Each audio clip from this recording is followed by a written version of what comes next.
Simiso Zwane, better known as OkMalumKoolKat, is one of those artists you can't really put in a box. Some call him a streetwear fashion icon, others see him as a sonic innovator. Either way, he's been ahead of the curve for a minute. Whether he's behind the mic, on the decks, or sketching out designs, Koolkat has always had this way of making Kasi culture feel next gen. When Aries once tweeted that OkMalumKoolKat is the best at what he does, a few eyebrows were raised, but anyone really tapped into the culture knew exactly what he meant. Koolkat is basically your favorite rapper's favorite rapper.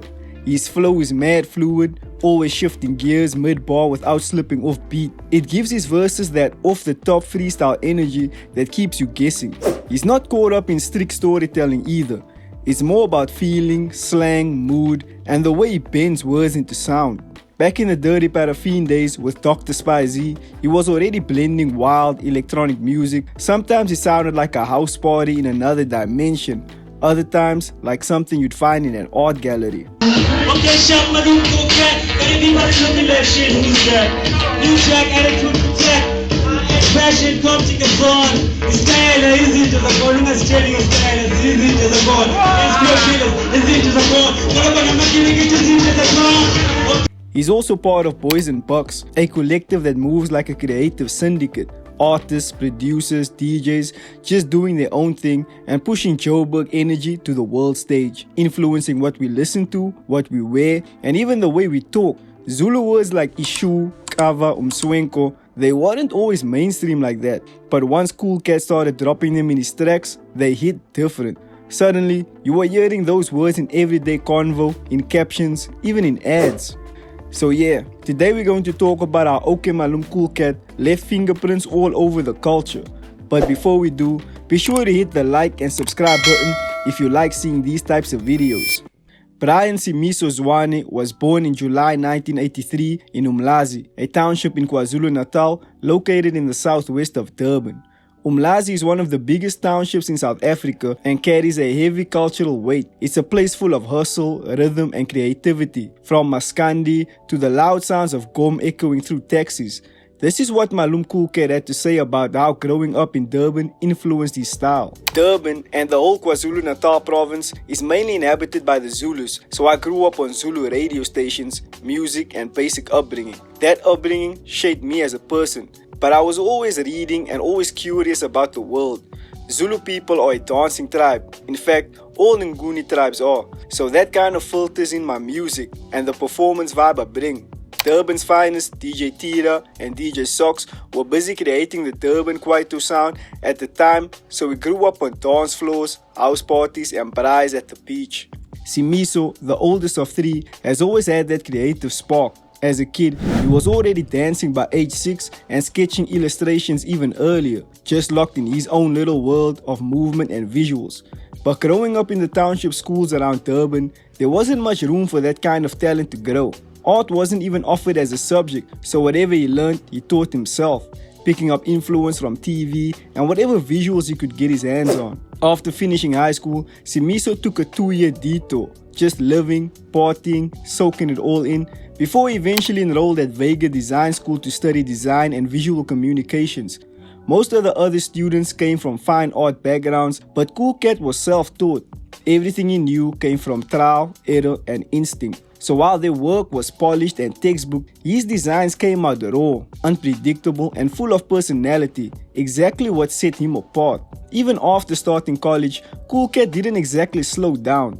Another year went by with even more partying. Around this time, his friend Sanele took a trip up to Joburg to visit his older brother. The vibes must have been right because next thing, Koolkat gets the invite to come up too. More nightlife, new faces, same energy. That move changed everything. In Josie, he met Sanele's older brother Zamani, better known as Dr. Spy-Z. Koolkat and Sanele ended up staying in Josie for good, linking with Spy-Z full-time. The three of them bonded over music, visuals, and the shared dream of starting their own design studio. They even landed one of their first gigs with a then up-and-coming streetwear brand, Kip Kip. Yep, that iconic logo, OkMalumKoolKat had a hand in that. We had a dream, like a design dream. Like we're gonna start a studio. We weren't gonna work for. It's like, cause when you go to those colleges, they open you up. Yeah. But at the end of the year, they're like, you have to get a job. So they call you at these advertising agencies. And I remember me and my friends didn't want to do that. Like, we were probably the only guys that were like, no, since we're but we're not gonna play there. We can play the same game as those guys, but in different ways, you know? Yeah. So we wanted to start a design studio. And I remember our first client was a Magip Keep. We actually designed our Magip Keep logo. Oh, yeah. Yeah. Me, Usanele from Amapoy. Yeah. Wow, that's real. And Dr. Who Spicy. even knows that? That's crazy. Yeah, man. But just as things were starting to take shape, reality hit. The house got broken into, and that dream had to hit pause. With everything gone, they had no choice but to hit the job market and find legit 9-to-5s just to keep things afloat. While freelancing as a graphic designer, Koolkat picked up steady work doing layout designs for major newspapers. Eventually, he landed a gig with Nike Sportswear's marketing team, which opened even more doors. Around the same time, he launched his own blog, calling it OkMalumKoolKat, just a digital space to express himself and post whatever he was into. But the blog started pulling numbers and Nike took notice. By 2009, they officially made him their digital coordinator. On off days and late nights, the trio would dive deep into music, freestyling, producing beats, DJing, just experimenting with sound for the love of it. That creative energy started attracting like-minded people, and soon they crossed paths with heads like Scoop Makatini and Ricky Rick. Back then, it wasn't about clout. Just a tight-knit circle of friends who lived for music, fashion, and pushing culture forward. None of them knew it yet, but those early hangouts would lay the foundation for what would later become the iconic Boys and Bucks collective. In the late 2000s, MalumKoolKat and Spy-Z officially joined forces under the name Dirty Paraffin and dropped their first project, Greatest Hits Tapes Volume 1. Spy-Z handled most of the production, while Koolkat brought the bars, or more like warped left field verses that felt like audio graffiti. For 2009, this tape was light years ahead. They blended electronic genres like trance and psy with hip-hop, house and kwaito. The result was basically an audio acid trip. Even now, it still sounds completely alien. You gotta remember, back then, South Africa's mainstream was locked into house music and local hip-hop was scared to step outside the box. Besides Spook Matambo and The Unword, no one else was doing anything that bold. The opening track, Big Booty Holic, samples the 1977 song Trans Europe Express by German band Kraftwerk. The song is super catchy and Spy-Z's production is dynamic and fluid, while OkMalumKoolKat's verses can be dismissed as nonsensical. However, he somehow manages to find these pockets of flow that mesh with the production. We the best, I be the best. Pure Monati show, so PMS. Yeah boy, yes. What I really like about Dirty Paraffin is that they weren't chasing radio play or trying to fit into anyone's box. They basically gave up any chance of mainstream success just to make what they wanted, how they wanted. The rest of Greatest Hits Tapes Volume 1 is just as wild. Loud distorted drums, thick synths, arpeggiated chords going crazy. It's messy in the best way, like they were more focused on energy and feeling than polish. I'm G-Shocked out, I'm half past Casio. John, gin and Sprite, MalumKoolKat, keep the girls on ice. Dirty Paraffin, dirty Paraffin. While South African audiences were yet to catch up to the sound that the group was pushing, European producers were quick to embrace OkMalumKoolKat. Koolkat linked up with London-based producer team LV, and in 2010 they dropped Woomslang, a track that started opening international ears. The collab didn't stop there. It went on to feature on several tracks of LV's critically acclaimed Sebenza album, released in 2012 under the UK label Hyperdub. It was gritty and futuristic, the kind of stuff that had Europe paying close attention. In a 2012 Pitchfork review for the project, speaking on his contribution to the album, a journalist would go on to say, "It's OkMalumKoolKat who's the undisputed star of the show, however, and not only because he features on 8 of the album's 14 tracks. He has something of a Keith Haring pep to his post-it note flow, spitting sharply and wittily on the universal intricacies of digital life. Perhaps because they've worked together before, LV are at their most amped up and angular on the tracks featuring OkMalumKoolKat, providing the acrobatic MC with plenty of audio hinges to spring off and distilling his frenetic energy with skillful framing. Around this time, OkMalumKoolKat made a big call. He left his job at Nike to go all in on music. After a while, he realized that all the marketing moves he was making for them, he could just be doing that for himself. The brand, the vision, the strategy, it was already there, and it made more sense to build his name instead of someone else's. After Dirty Paraffin dropped their self-titled 6-track EP, Koolkat started getting more local recognition, especially through his involvement with Boys and Bucks, which was starting to shake things up in both music and fashion. But for a lot of us, it wasn't until he hopped on Casper Nyovescu Sheshe that the light bulb went off for a lot of mainstream listeners, and we really started to pay attention to what OkMalumKoolKat was on. In 2014, OkMalumKoolKat made it official and signed with Austrian label Affine Records, a move that made sense for the kind of artist he was becoming. The label gave him access to an audience that actually understood his warped, experimental sound and backed him with the kind of support, both creatively and financially, that he probably wouldn't have found with a label back home. A few months later, in August, he dropped his solo EP, Holy Oxygen, and it felt like a proper coming out moment for Koolkat as a solo act. As soon as you press play on the EP, you get smacked with the trunk rattling 808s of all black cat. It's loud, it's warped, and it sets the tone right away. All black cat fresh in the scene. 2 live candles in the wind. He ascends up in the air. Third eye in between the eyes. He's unclad. Lyrically, you're thrown straight into Malum's mind, bouncing between sci-fi, spirituality, politics, but trying to follow his train of thought is wild. He picks up ideas and drops them mid-sentence, like a kid with ADHD flipping through channels in his head. It's chaotic, but the chaos feels intentional, like the message is buried in the mess. The production from the Clonius and Kid Rim is wild. It constantly keeps you on your toes. You'll get these super brief moments of spacey, synth-heavy reflection, almost like you're drifting into some dream, then boom, you smacked right back to earth with thick, distorted drums and bass that rattles your chest. It's like floating for a split second, then landing hard in a packed club. I'm full of clockwork oranges, gorgeous, flawless, diamond in the garbage. My shine is infinite. On tracks like Fancy Footwork and The Juicy, the party doesn't let up.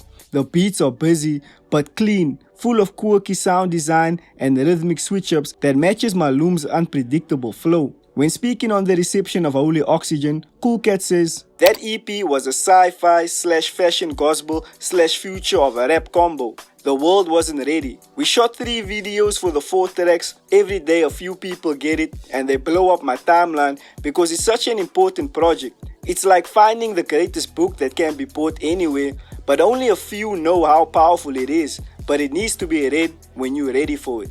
The following year, OkMalumKoolKat dropped his free 100k Makassette mixtape as a thank you to fans after his Facebook page hit 100,000 followers. Free 100k Makassette is probably Koolkat's most palatable project, leaning more into hip-hop than any of his other projects, with production from Ganja Beats, LV, King B, and DJ Spukado.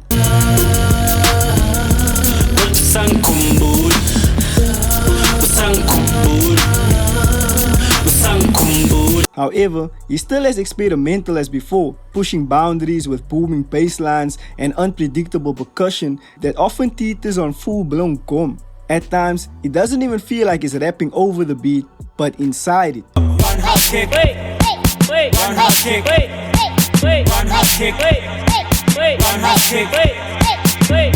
On Gold Teeth and Cavelas, OkMalumKoolKat kings up with fellow Boys and Bucks member Usanele to salute the signature style of Durban Township youth, notably the bold combo of gold grills and Cavella shoes. The production mixes gritty undertones with soft cloud rap textures that glide effortlessly between tough and laid back. Ghost little Cavelas, no ultramana. OG in the back when that's styling since the Bapanash. What you want $1? My favorite track on the tape has to be Drinks and Music featuring Tellerman. Malum's quirky, off-kilter raps bounce off Tellerman's smooth, laid-back singing perfectly. It's that contrast that gives the song its charm. Together, They cook up an Afro house anthem that feels tailor-made for summer nights and city rooftop parties.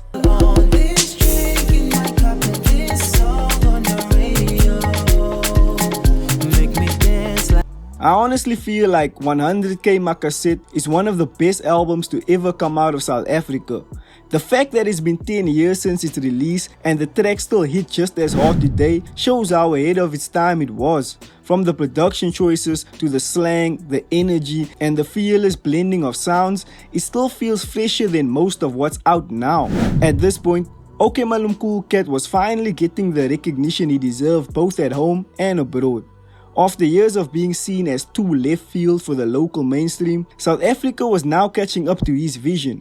His influence was everywhere, from the lingo kids were using to the way rappers dressed and carried themselves. Riding that wave, he kicked off 2016 with a European and Australian tour, taking his futuristic township swagger to global stages and showing the world what an international Pansula really looks like.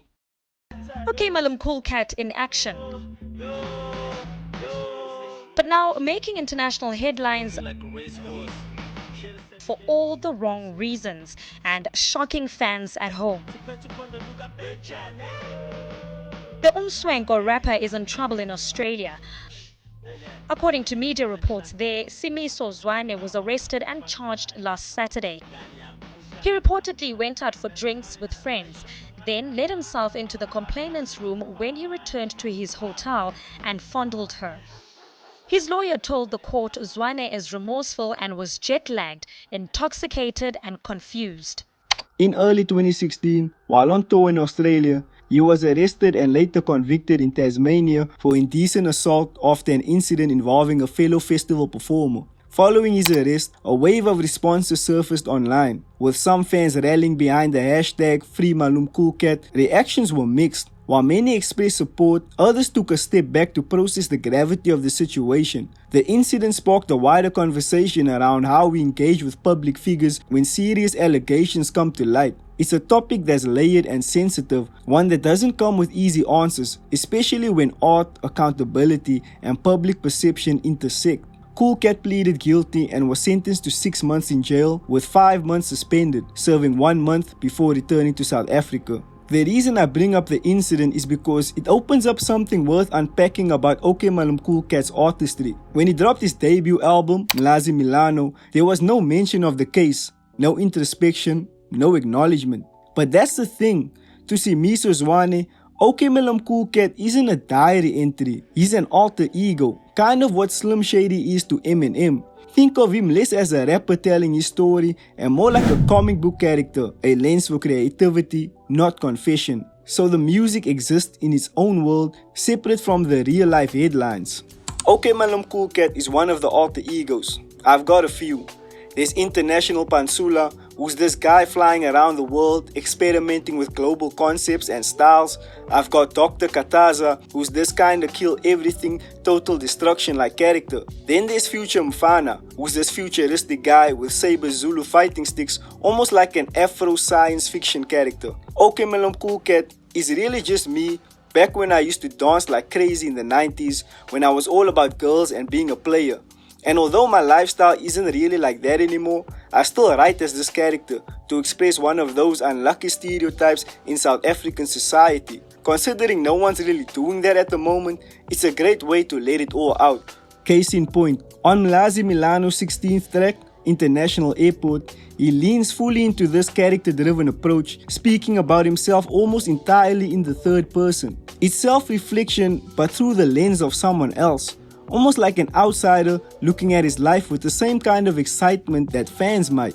Koolkat's later projects kept bending and reshaping the rules, showing that mainstream South African hip-hop doesn't have to fit into a fixed mold. You can hear traces of his DNA in artists like Shoma Josie and Focalistic. Even newer voices like Mfana Touchline and Brother Cooper carry flickers of his legacy, whether it's in the bounce of their beats, the township slang they champion, or the way they present themselves visually. In many ways, OkMalumKoolKat made it cool to be weird. He showed us the power of leaning into your quirks rather than hiding them. While the world around him chased trends, he created his own. He built his own lane from scratch, brick by brick, with Umlazi dust on his shoes and the internet at his fingertips. Even as his sound traveled across the world, he never lost touch with where he came from. If anything, the sound of Umlazi and Durban became louder in his work the further he went. Guys, thanks for watching all the way through. If you enjoyed this video, be sure to click on the video where I talk about another OG, the LES, and his influence on the rap game.